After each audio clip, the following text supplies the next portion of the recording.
Hi,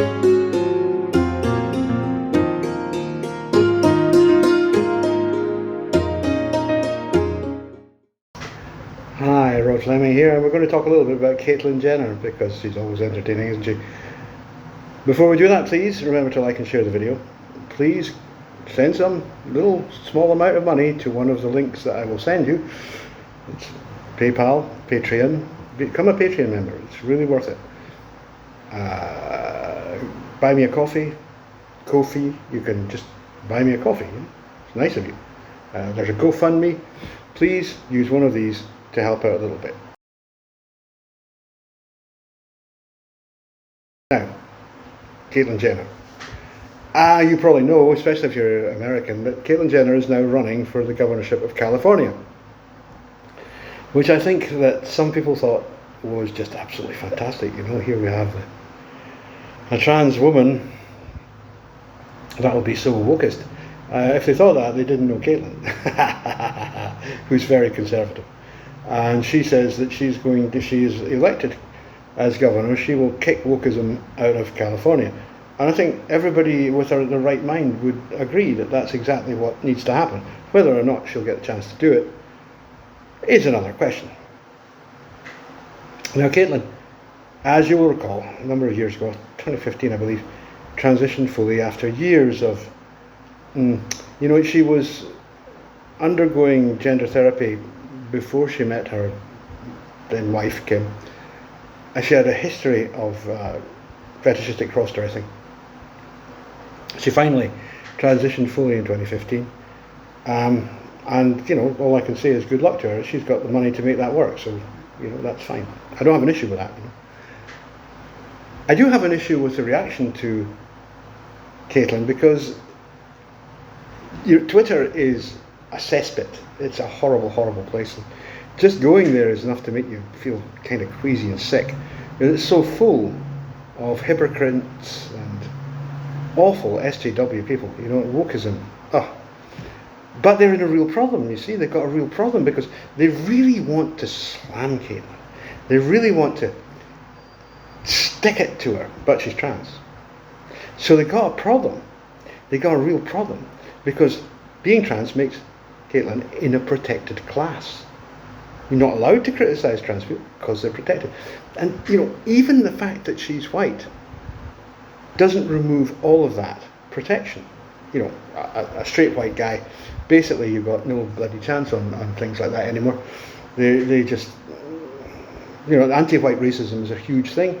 It's a real thing, and cesspits like Twitter are the vehicles by which this terrible thing entered society and is pushed into society. And sooner or later, something's going to have to be done about it, because otherwise there's going to be a war. I mean, it's as simple as that. Let's look at the United States, America. There's something like 13 million blacks. Who's doing all the shouting? It's not Hispanics. Hispanics are by and large split on this. The whites are the ones with the power and the guns. And what you're going to do, Twitter, is provoke something really nasty, something that really people don't want. And I would say the same to the wokest idiots who've come to the UK to try and do the same thing. There's 3 million black people in the United Kingdom. There's 60 million people altogether. The United Kingdom is over 80% European white. So, what are these people doing? I mean, what are they trying to do? Are they really trying to have the true wrath of a thoroughly pissed off population rain down on them? Because it sounds like it. It really sounds like it. To get back to California and the lovely Caitlyn Jenner. She says she's going to sweep wokeism out of California if she wins. Whether she'll win or not is moot because she is a strong Republican and she'll be running on a Republican ticket. And of course, California is just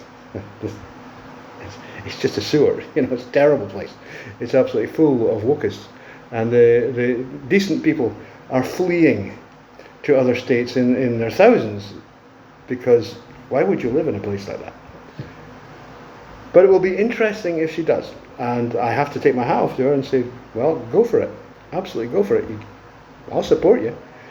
I'll give you some backup. Not that a person like you needs it, but I will still support you.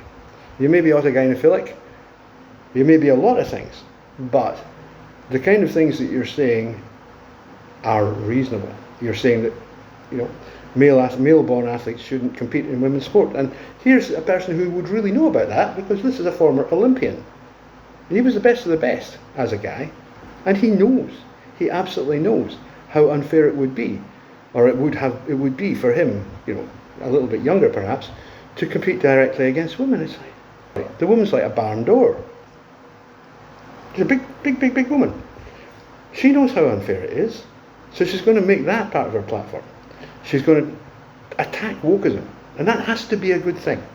Anything that attacks anti-white racism, and that's all it is, it's just anti-white racism, has to be a good thing, because it's racism. You know, anything that's racism is always bad. Doesn't matter what kind of racism it is. And the fact that some people in minorities seem to think that it's all right to be racist as long as you're being racist against white people, that ain't going to work. That is not going to work. It's just going to cause something really bad. And especially in the United States. The fact is, the United States never really sorted out the issues that surrounded the War of 1860, the American Civil War. After it, yeah, a real pig's ear was made, and that has not been resolved. It really hasn't. Unless that is resolved, I fear something really bad is going to happen. And I would suggest that it's most likely that there will be secessions. I mean, I can't see states like Texas and Florida continuing to be run by the edict of, you know, New York or Oregon. I just don't see that. I think that sooner or later these people are going to, we don't need the union. We will separate from the union. And what is the federal union going to do? Start another war? I don't think so, frankly. I don't think so. So I think these people really need to learn to shut up. We've all had enough of wokeism. We've just had it. We've been listening to the same bull for the last 4 years. And we've had enough. Go away. Annoy somebody else. Bye-bye.